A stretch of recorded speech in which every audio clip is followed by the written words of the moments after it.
You ready? Ready. Hey everyone, welcome back to the Rollout. I am Lindsay Rousseau. And I'm Genevieve Marie. Hello and welcome. So, if you saw last week's episode, we took a deep dive into She-Hulk and, toxic masculinity and bro culture and all the things that are really annoying when we get shows that have strong minority characters, a la She-Hulk. So that took us into a conversation about Lord of the Rings, The Rings of Power, and The House of the Dragon, which are both kind of airing simultaneously on HBO Max and Amazon. So we thought we needed to do an episode kind of looking at the two shows together, similarities, differences, some of the same hate they're getting. So that's what we're going to daring. The audacity. Yes, the audacity of having strong female characters. To dip in to the two most manosphere claimed fucking franchises there ever was. Yes. Yes. And you know what? Credit to Amazon and HBO and their parent company for realizing, we are going to alienate a big chunk of our audience if we don't make some changes to these shows. The representation of women, BIPOC. Can't really talk to queer characters yet because we haven't really seen an opportunity for there to be predominant queer storylines. But we are at least able to talk about female and BIPOC representation, which, surprise, have gotten a lot of hate. There is Rhaenyra's husband and his lover. This is true. Also, from here on out, spoilers, big ol' heckin' fucking spoilers for both Game of Thrones and not Game of Thrones, for both House of the Dragon and Lord of the Rings. So viewer beware. Power. So yes, beware. But yes, right off the bat, I do want to say that I love House of the Dragons against my will.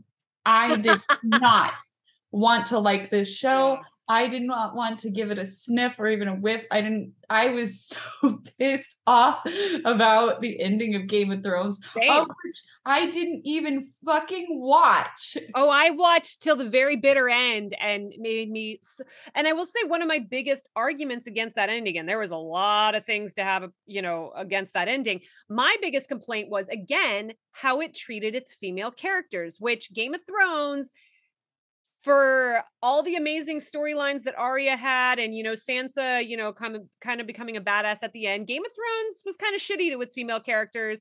And my big egregious takeaway from the final season was like, they fucking threw Cersei under the bus.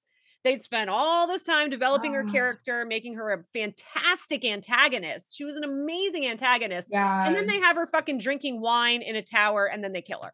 And I was just like, you gotta be fucking kidding me.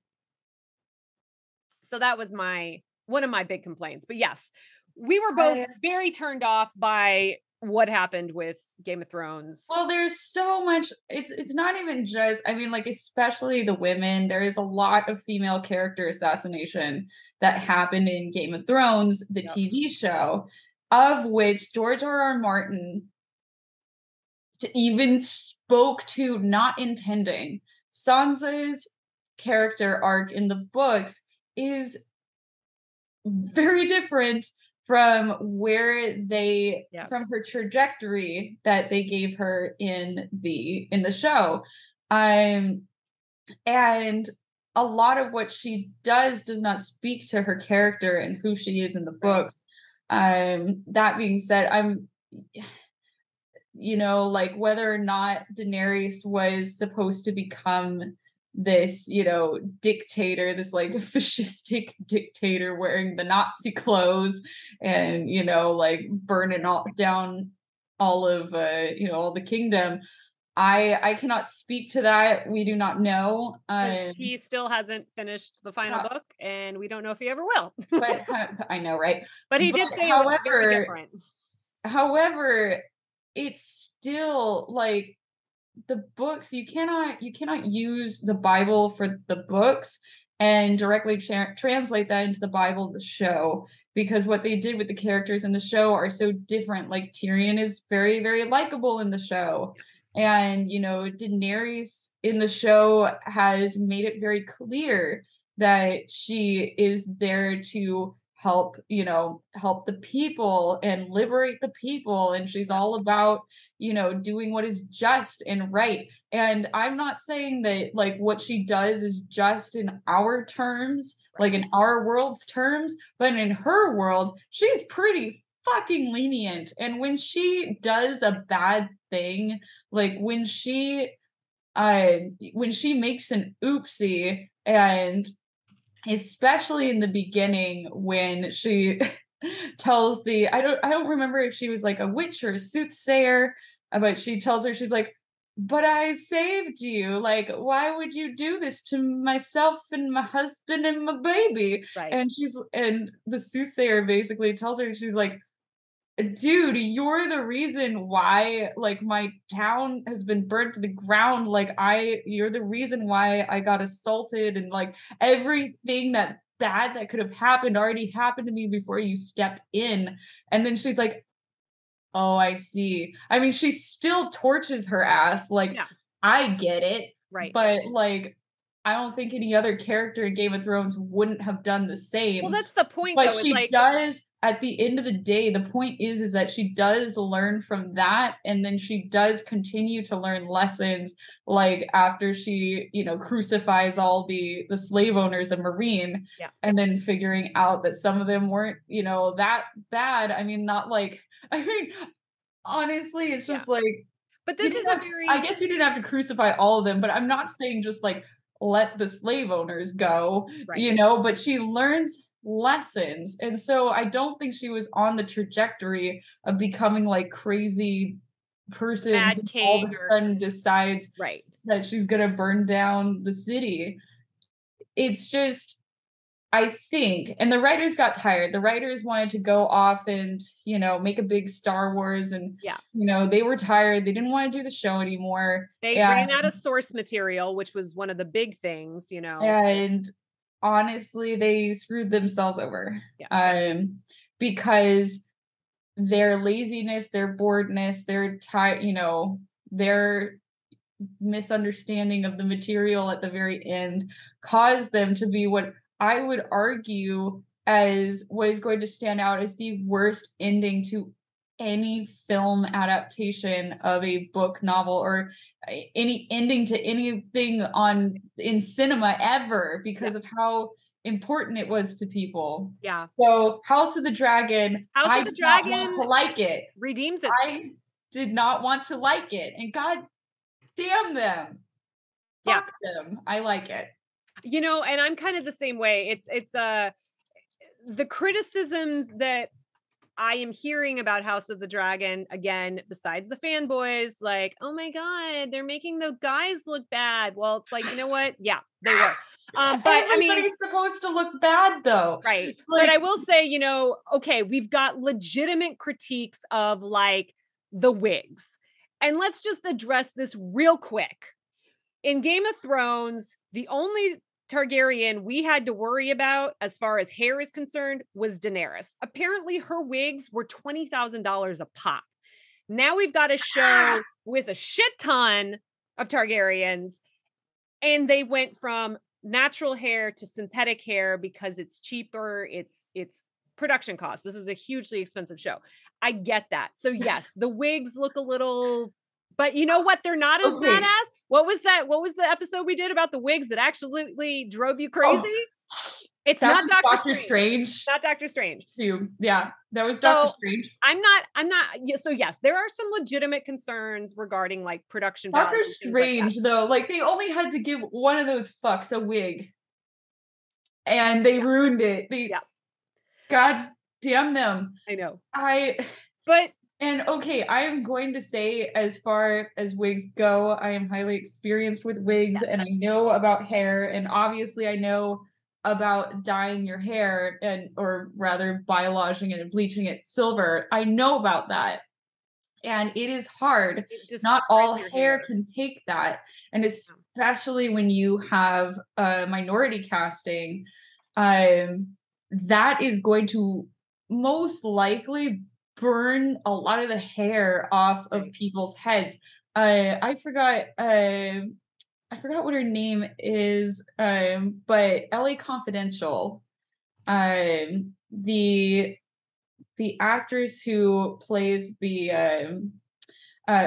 main lead in LA Confidential, she got her hair dyed, like bleached, and they had to cut it like Yeah. to her Well, and chin. there's been She's a white several person yeah, there's been who several is blonde. I literally just It's read an hard. article this morning about people's hair being destroyed for things like that, and one of them was Mila Jovovich in, Mhm. Would it be Fifth Element? yeah, Fifth Element. She finally had to switch to a wig because the continued Yeah. bleaching, was burning, her hair was falling I mean, I It literally burns just read an your article. scalp.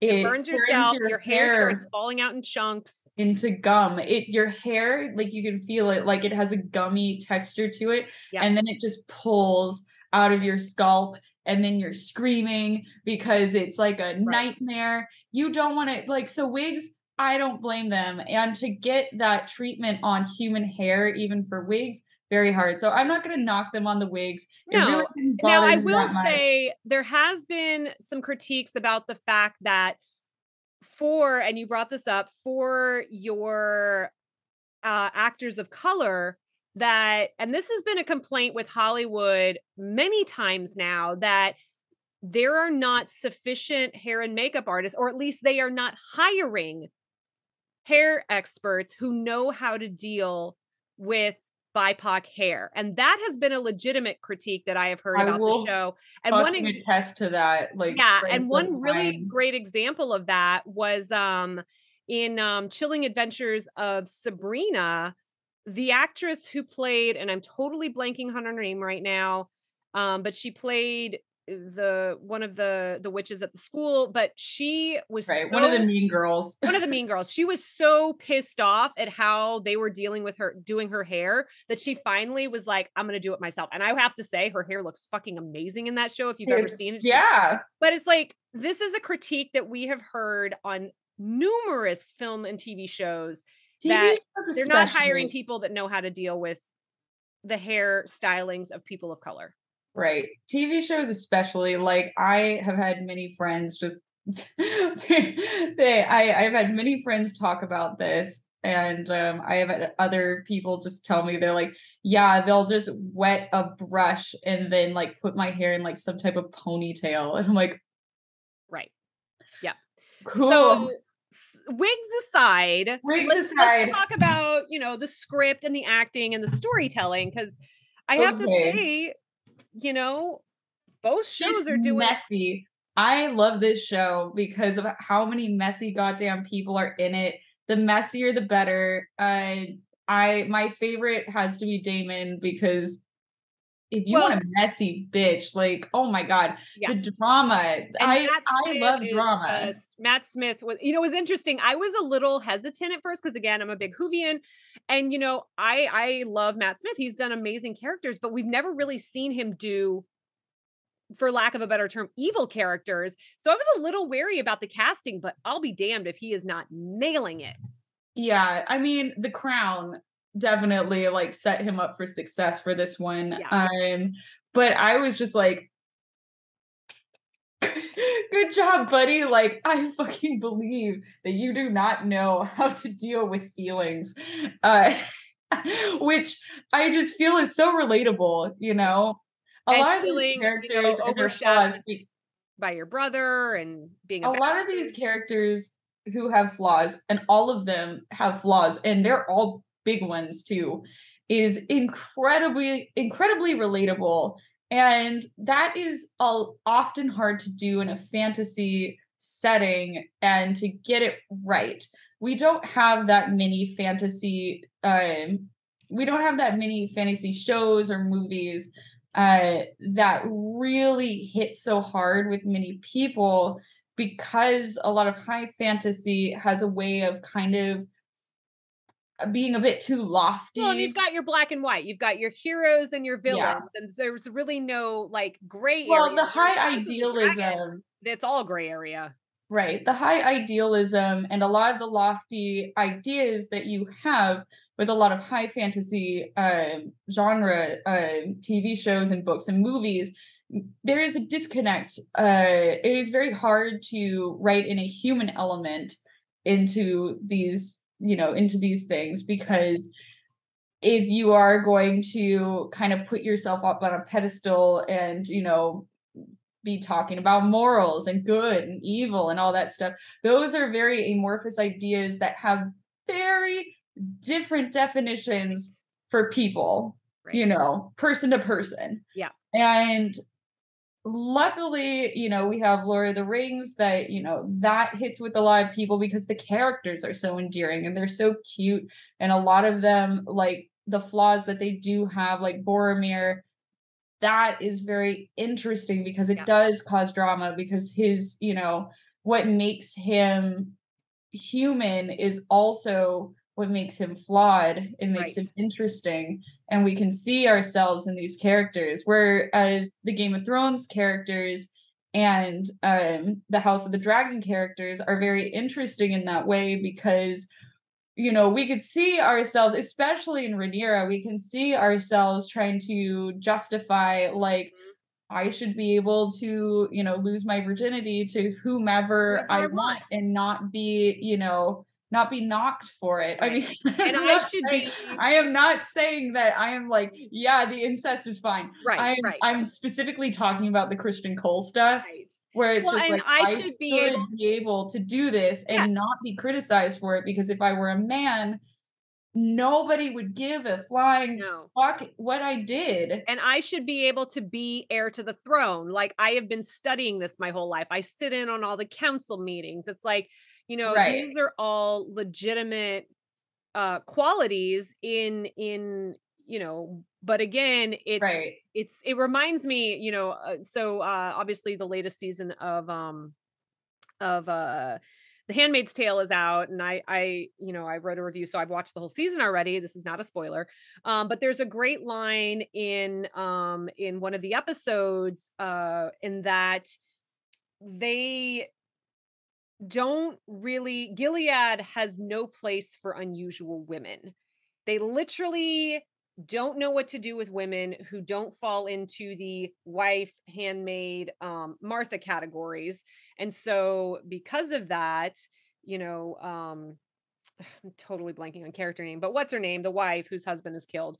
She has to go back to Canada because they have nowhere for her. And it's kind of similar here in that Rhaenyra doesn't want to embody the female role. She doesn't want to have to fulfill these stereotypes. She wants to have her own voice and her own autonomy. And she's literally fighting against her father, the kingdom, society, to be able to prove that she can be a legitimate ruler. Right.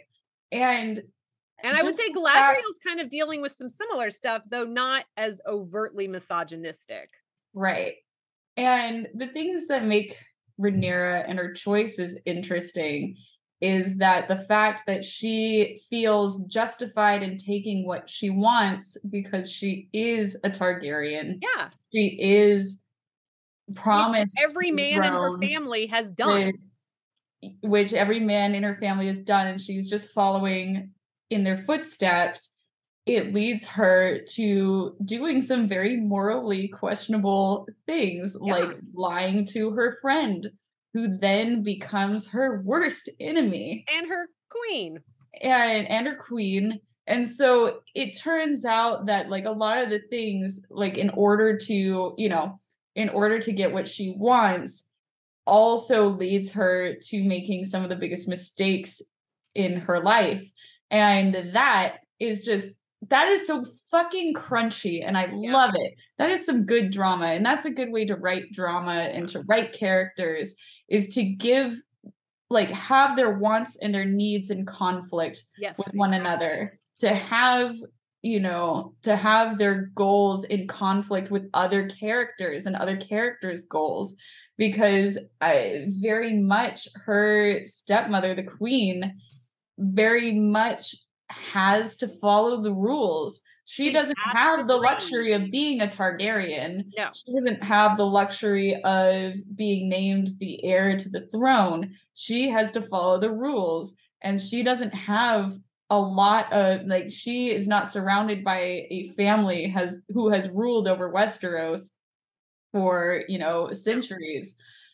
She is very much on her own and therefore cannot step outside of what is expected of her. She Right. has to operate very much within the rules of the patriarchy, whereas Rhaenyra just flaunts them, Yeah. and it's pissing her off. Yeah, because it's And like she's she now wants. just deciding that she's not going to have any of that, that Rhaenyra needs to pay for her, well, lack of respect, her lack of reverence for the rules, her lack of, giving a shit and just grabbing her freedom where she, wants and can take it. Yeah.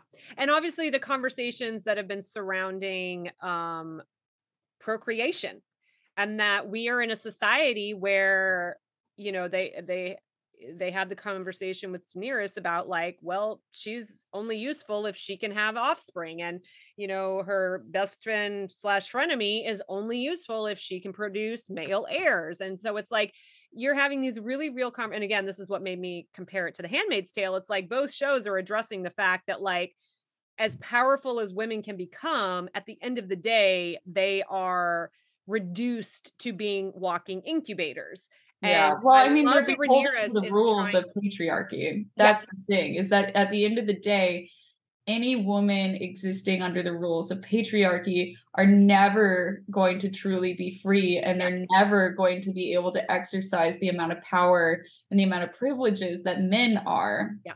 which Absolutely. I think House of the Dragon explores beautifully. Yep. And I do like, honestly, I would go as far as to say, like, this is a feminist show.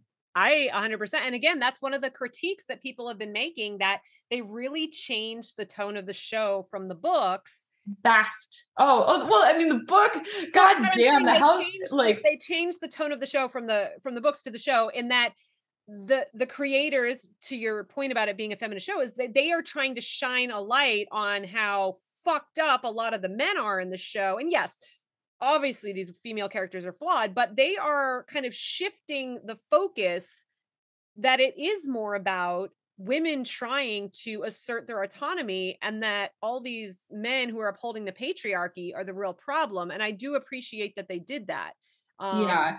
I think the fact that they are deciding to put the women in the spotlight and have them as, I mean, because the point of view character, really the one that we experience the world through, really, in this show is Rhaenyra. Yeah. And just having that alone makes a world of difference, Yep. because that, like, seeing the world through her lens is going to be absolutely different and vastly more complex than seeing the world through Damon's lens, Right. or if you were to center Viserion's lens, Yeah. it's going to be different, because the rules are different for these people, Yep.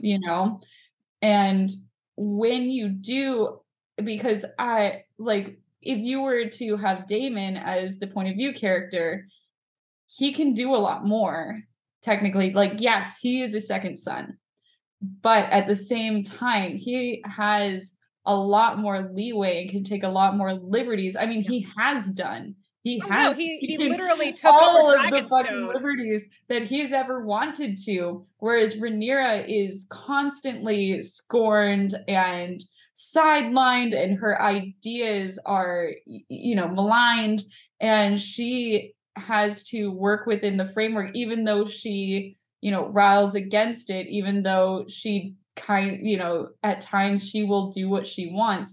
It still is a limiting framework that this character is working in. Her, her agency is a lot smaller than that of, say, Damon's or her father's. Yeah.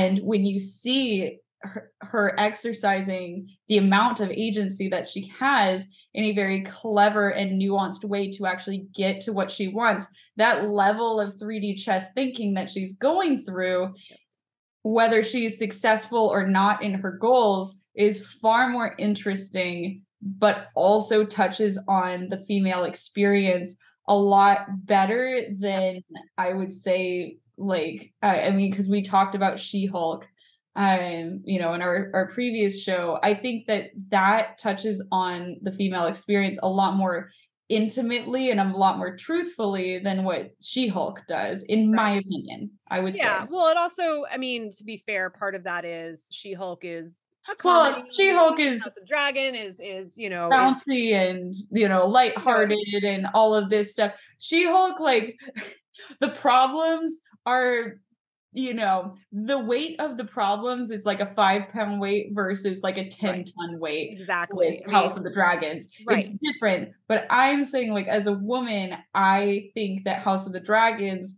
holds far more import and is far more well received by men than She-Hulk. And I think that a lot of the times you kind of have to be clandestine with the messaging that you send or the lessons that you teach people, especially if they're more if they're more, you know, reticent to kind of learn them or even like engage with them, because the minute they hear the word feminism, a lot of the times people will turn tail and run, because feminism has been a term that has been villainized. It is a term that, you know, people in America have been taught to fear, or like, oh no, I'm not a feminist, I'm not like those women, and you're like, however, I do want X, Y, and Z. It's like, you're like, that is literally House of the Dragons does not do that. It just kind of, it's just written in the story because that's just the truth of female experiences. And I would say, you know, both shows have been accused of wokeness, quote unquote. I think Lord of the Rings, The Rings of Power, has received more of that criticism. That's because there's racism dropped in there. So let's pivot to Lord of the Rings, because or to the Rings of Power, because, you know, we have a lot of similar things in that, you know, our main POV character is a woman. And you know, we're seeing, you know, obviously she has very different experiences than Rhaenyra does, but we do have another high fantasy that is dealing with matters of world domination. It obviously doesn't have the familial drama that House of the Dragon has, or the courtly drama. It's like the battle is literally that whole battle between good and evil. But within that, we have a lot more nuanced stories. We obviously have Galadriel's story. We're able to see the friction between her and the other elves, and that you know, nobody's listening to her when she tells them that this evil is coming. Now, is that because she's a woman? Is it because she's been fighting the evil for so long, which was what was brought up in one of the most recent episodes? Then we have, you know, Halbrand, who, you know, talks about the fact that he had apparently to do some abhorrent things in order to survive, and he and Galadriel kind of bond over that. It's a very different storytelling. It's a much more laid back storytelling than House of the Dragon, which I think works very well for a Tolkien type show, especially one that Amazon has said is going to be this huge epic journey. They don't even see it as a TV show. But yeah, it's getting hate for how dare there be people of color. I mean, it's basically the Rose Tycho argument all over again. How dare you have this fantasy world that literally spans the globe, Middle Earth, and dare have anyone other than white people, which I hope anybody watching just knows that it's ridiculous. It is ridiculous. You know, and so many other channels, so many other, you know, people who are writing articles and blogs, and I mean, it's covered up and down and to death, but I mean, I will reiterate it here that it's fantasy. It's a fucking fantasy It's literally world. fantasy And about fantasy. I don't want to burst anybody's bubble, but this is more reflective to real life than just having a hegemonic white monolith Yes. cast. It's not like when you go out to the grocery store, are there only like white people buying groceries? Like, I don't know where you fucking live, but I live You're in in Los LA, that is Angeles. not the case. I live in Los Angeles, and that is far flung from being the case. I would say in my neighborhood, I'm a minority. Yeah. You When I lived in like, Berkeley, I mean, like, yeah. I'm not a minority, but you know, like Yes. there's not as many white people as there are Armenians in my neighborhood. And like, it's just weird to see people being like, wow, one black person, that's not right.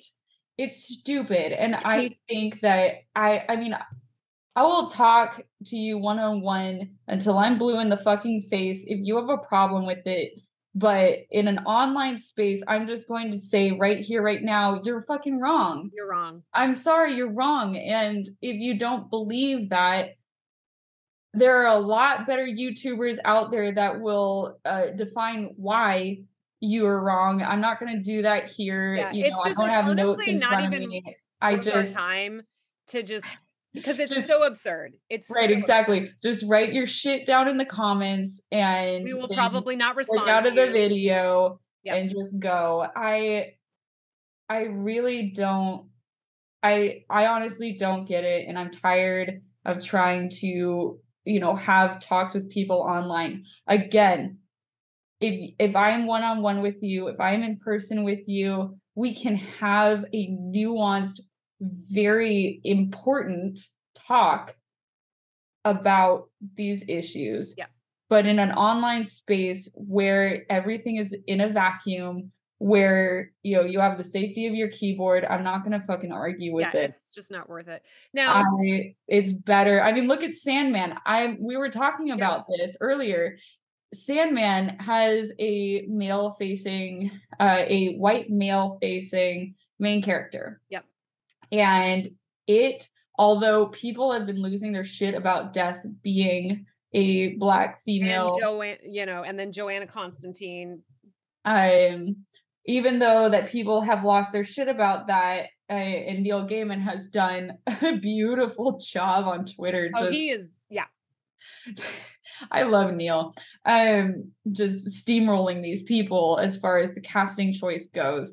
That TV show has not suffered anything as far as the casting choices go. Not compared to these. Not compared to these. And I would argue that the female representation, the minority representation, and also the gender and sexual representation is far better in The Sandman than it is in either of these two shows. Now, granted, it's a much smaller cast, so right. But still, you're right. I mean, there's an entire queer storyline involving drag queens, which was so beautiful. It made me cry. There are so many different stories, and there's so many different queer characters in that show. There's the Desire is non-binary, which is lovely, and I honestly haven't dug too deep into it. I haven't heard anybody like bitching about Desire so much.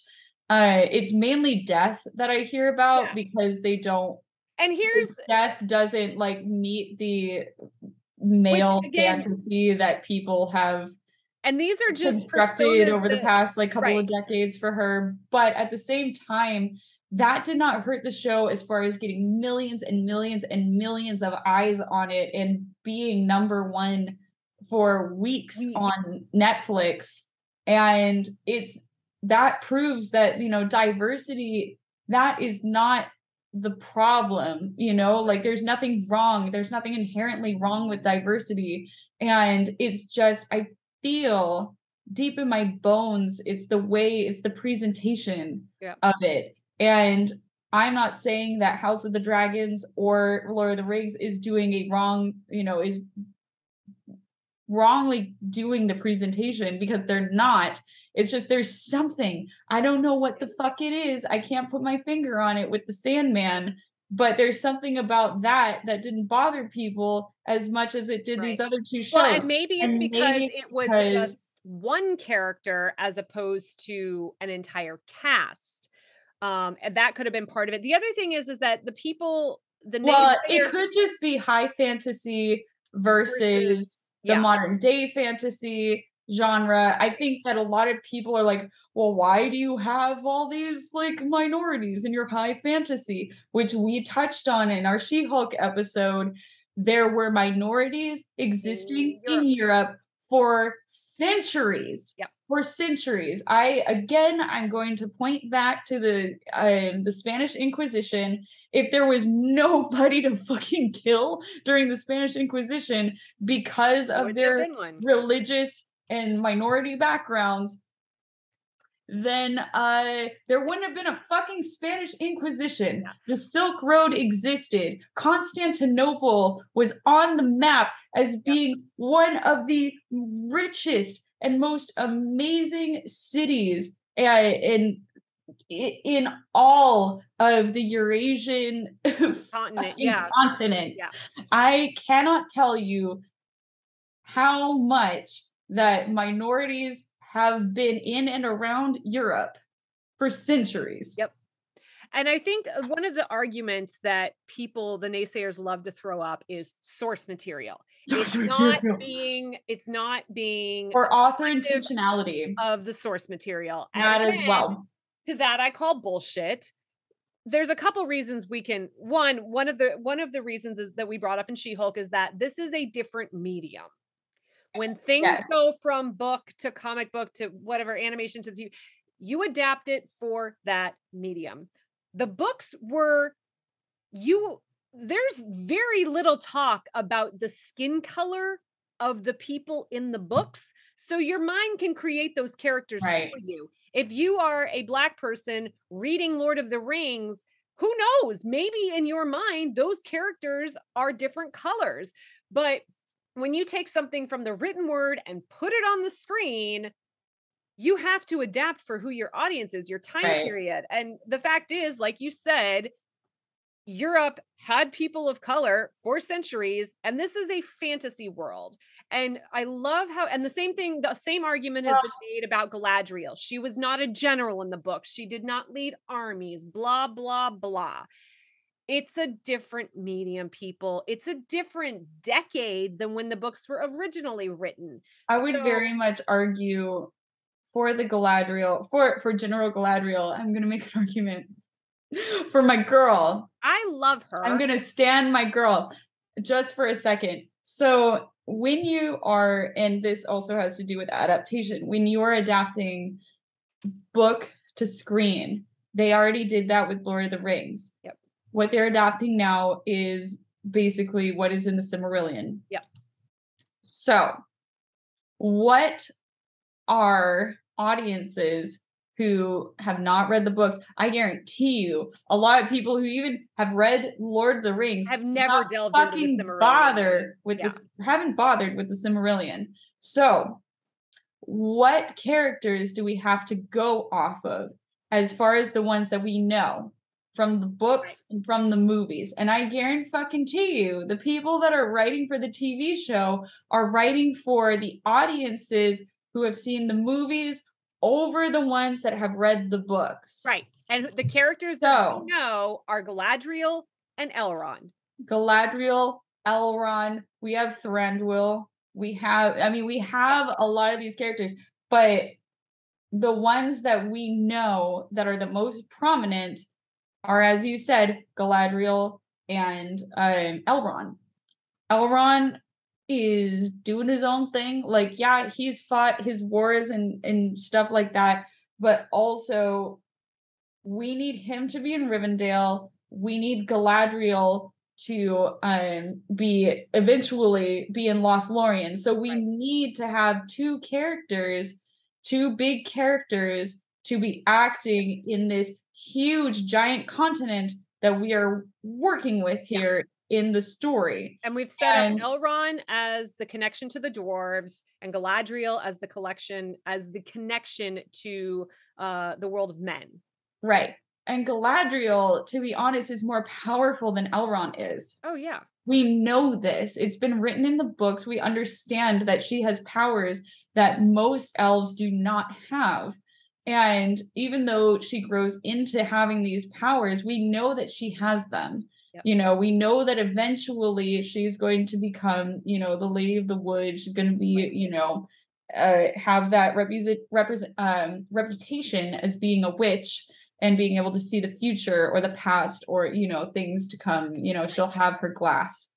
And with that, we can expect that since she is the more powerful of the two mains that we're going into having knowledge of from the films, that she would be the general, that she would be the one to lead the armies. And then later down the road, when she is weakened, go and, you know, take respite in Lothlorien and have her own thing there. Because arguably at the end, Elrond is a little bit more active with the world of men, with the world of the dwarves, whereas Galadriel and her clan is very much more withdrawn. Yeah, exactly. They're more withdrawn because she has seen too much of the fucking world and she's done with that. She's done with that shit. Like, and as we see, very much ready to go to, you know, she's very much ready to get on that ship and go back home. And that's something that we've now established early on in this season. I mean, the very first thing that well, not the very first, but one of the very first things that happens to her is she refuses to take that ship because she still has work to do. But we also learn that she has been battling Sauron and the forces of darkness for centuries. She lost her brother to it. She lost countless other soldiers that she fought with. And so, like, the Galadriel that we see as the Lady of the Wood in Lothlorien, we can understand why she's retreated, because she's literally spent centuries fighting evil. She's tired. You know, she's tired. She's a war-weary soldier. That makes sense to me. Yes, exactly. And it makes sense for the storytelling of the show. Right. And so that's my argument against people that would be like, oh, why is she doing this? Why is she doing that? My other argument is, do you want a boring fucking show? Really? Oh, yeah. I mean, there's a reason not many people have read the Silmarillion, because it's like reading an encyclopedia. There's a lot of really interesting lore in there, but it's not a story. Dry. It's not a story. It doesn't, you know, it's not like it's a history book and it's not dry. So you're basically making a show out of an encyclopedia, and you're pulling in a lot of the elements that were there, but you're also making changes in order to tell a coherent, cohesive story. And there's a lot of story going on here. We got the Harfoots, we got the elves, we got the dwarves, we got all different types of men.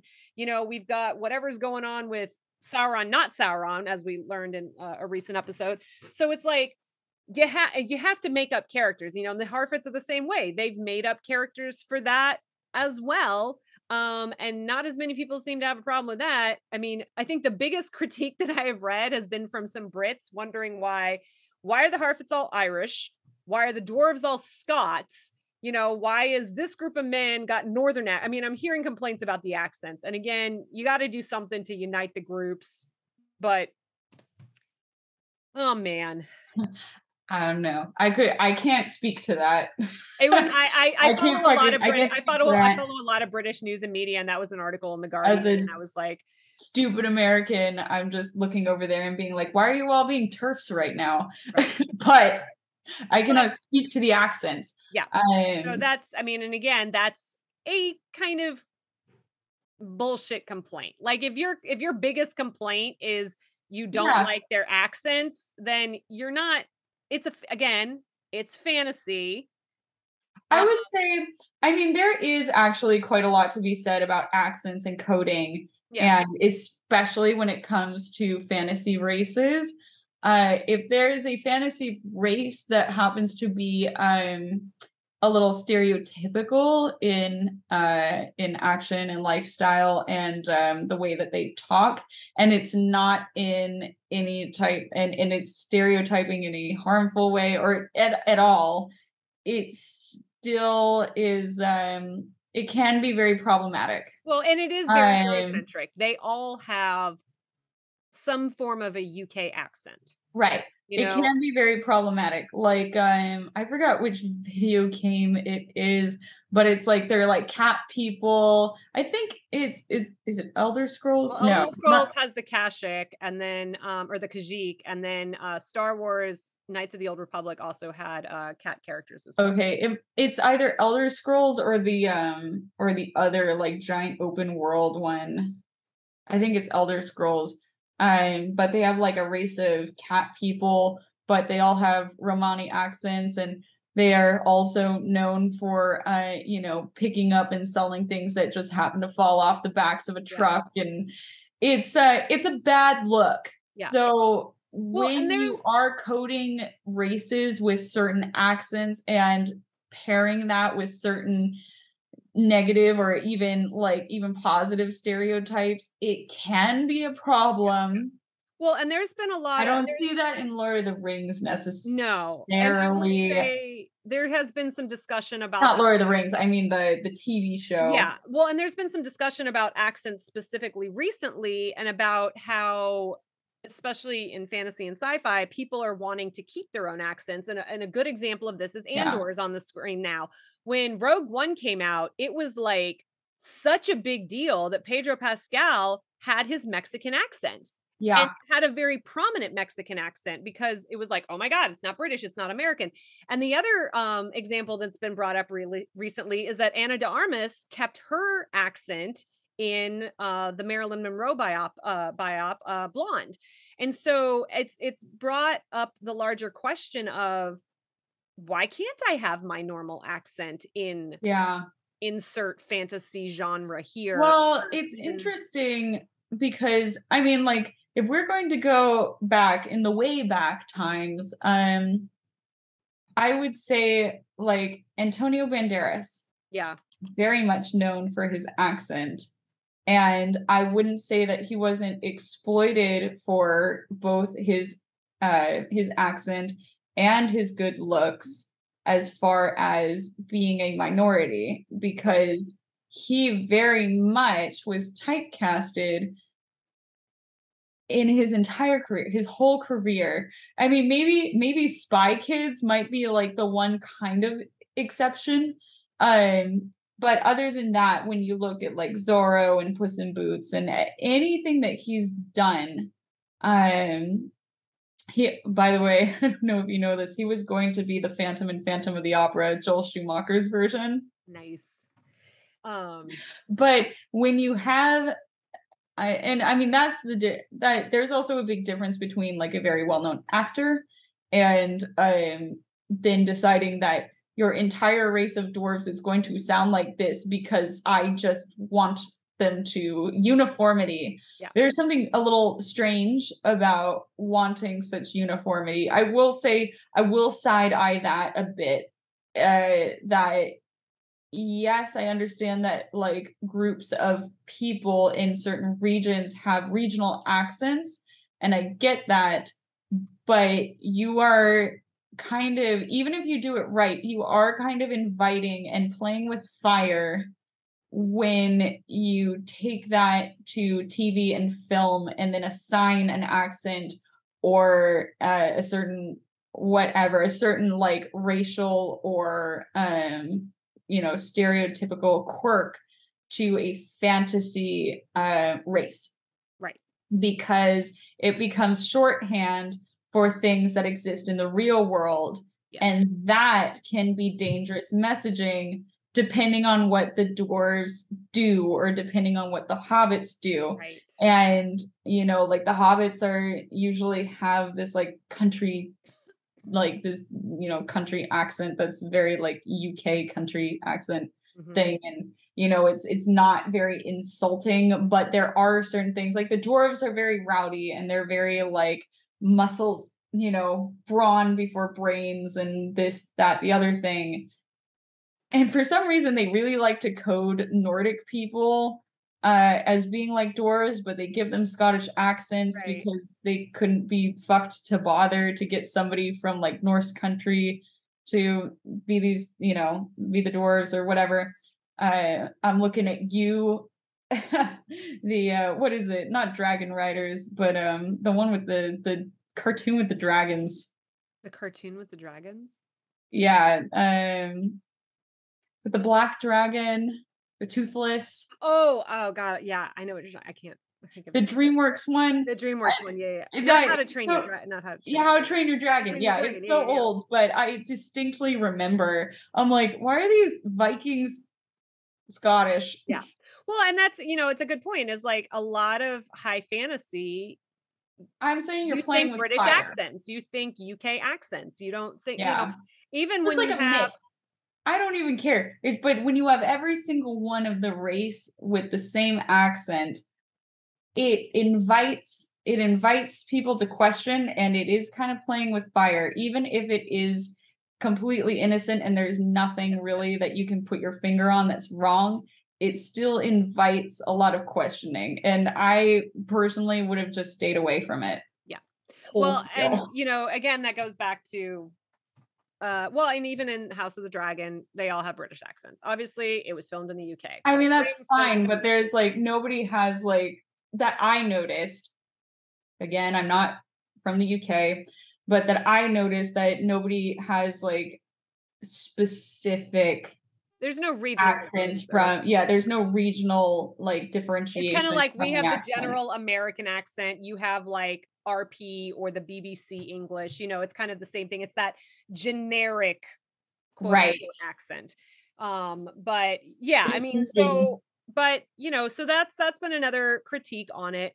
But as far as like the storytelling and the cast and the acting and everything, I really so far am not faulting any of the decisions that either show has made. Minus some, small things here and there. I like Ring of Power's more laid back storytelling. I know some people are like, "Oh, it's too slow." I want People to get touch on that too, though. yeah. Um, Rings of Power reminds me more of a Hayao Miyazaki film in structure Mhm. than it does, because I know a lot of people are doing like, I mean, we're doing it right now, House of the Dragons versus Rings of Power. And I have to say that other than being this like kind of high fantasy genre, that there is very little to compare there. Yeah. Because Lord of the Rings, again, they deal with these high concepts Yeah. of like good versus evil, and the morality, the choices of morality there are pretty black and white. Yeah.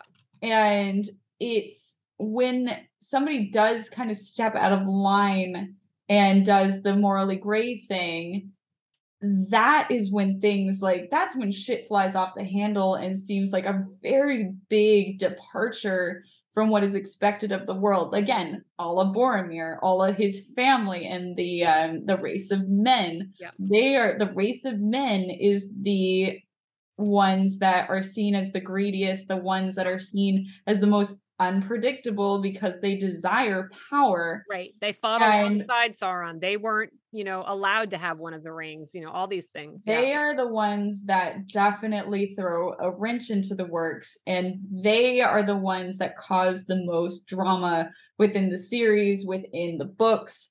And then everybody else is just like the elves and the dwarves are kind of trying to respond to what the choices that the men folk are making. Mhm. Whereas in Game of Thrones and House of the Dragons, everybody has their own agenda, everybody has their own goals, and they're doing 3D chess in their heads in order to get to that goal.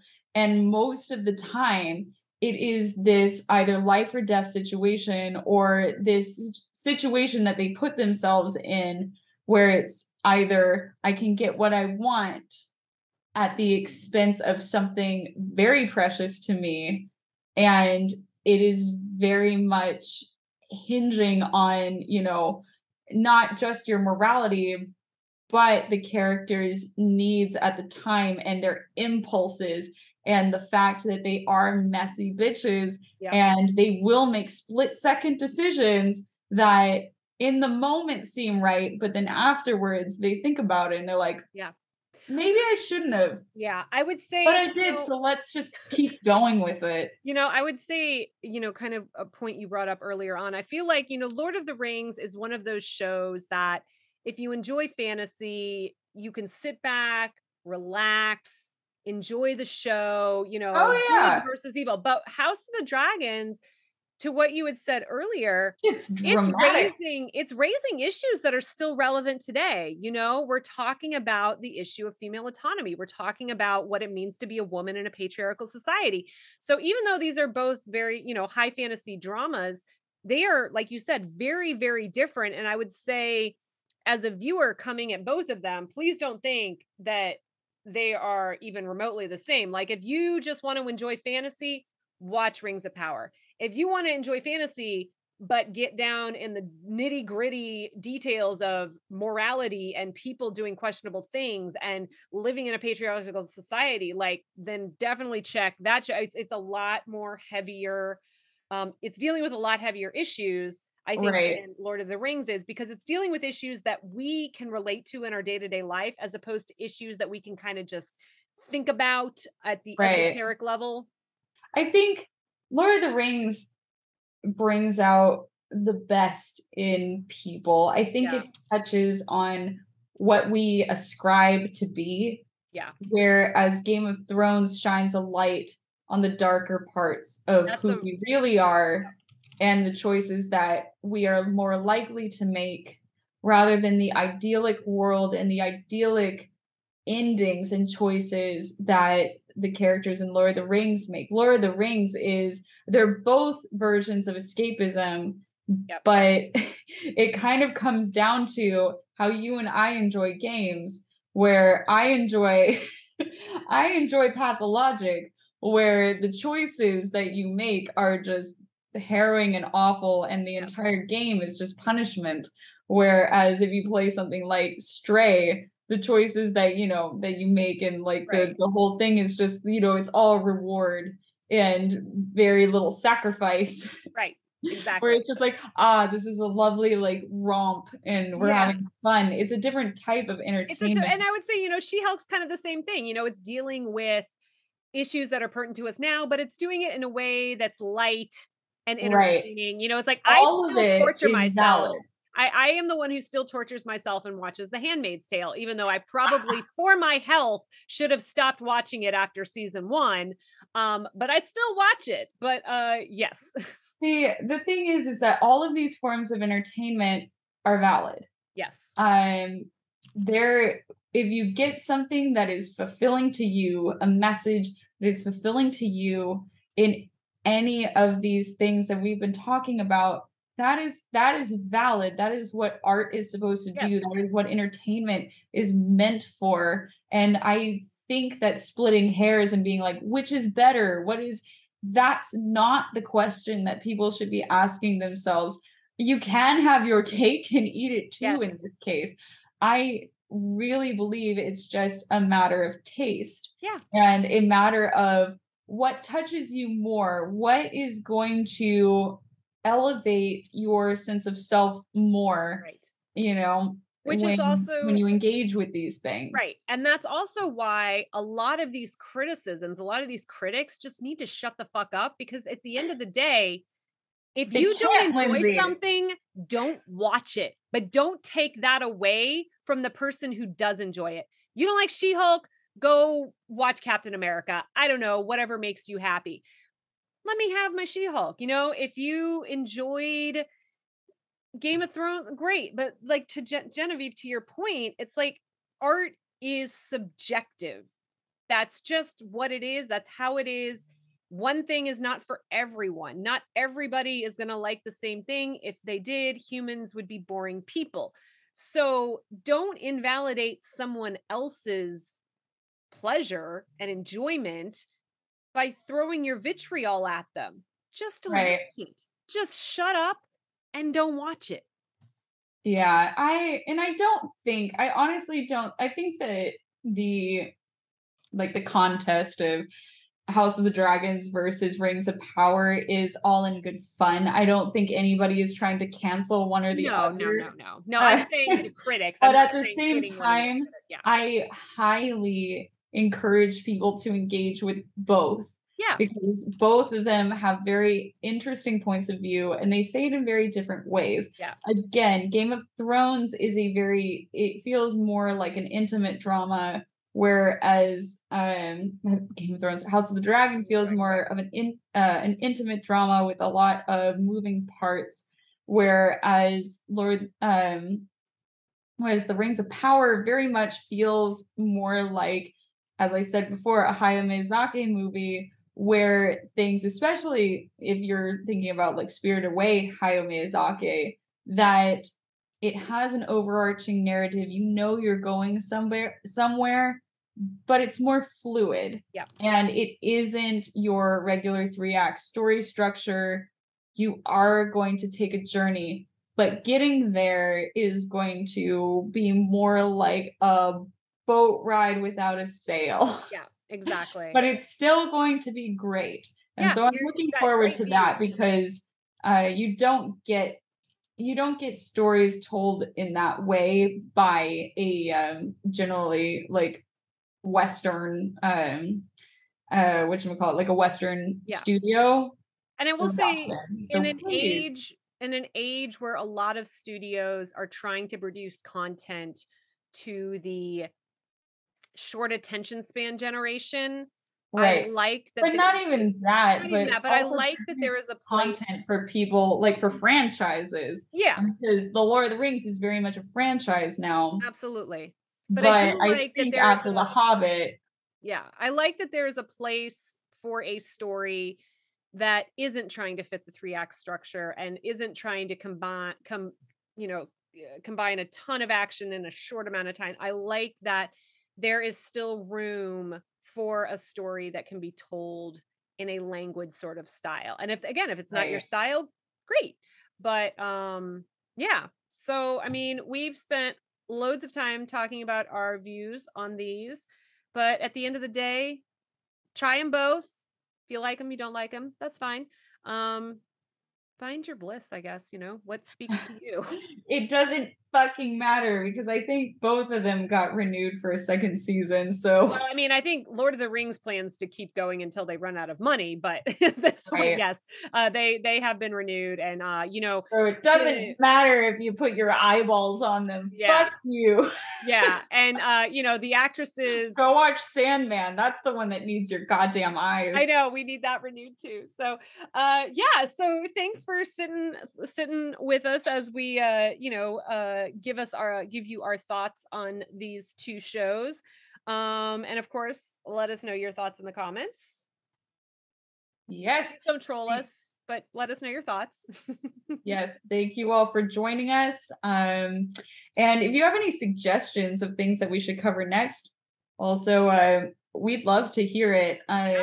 There's so much coming out at this time, and now we're going to be hitting the holiday boom as far as new TV shows and new movies and stuff. So if you want us to do like something for spooky season, if you want us to do something for the holiday season, I would be very interested to know. There's a lot more like spooky movies that are coming out, and hopefully I'll have access to one or two of them. But yeah, give us your thoughts in the comments. Thank you for watching. Again, if you thought this was even a modicum of interesting, just, like, subscribe, hit that bell, do whatever. Even drop a comment. Yes, tell your friends. Yeah, exactly. Awesome. Tell your friends. The word of mouth, just like our parents tell us, right? just walk into the office and pass your resume across the desk and be like, one job, please. Exactly. Anyway. So, yes. So we're the Rollout. And we will geek with you next week. Awesome.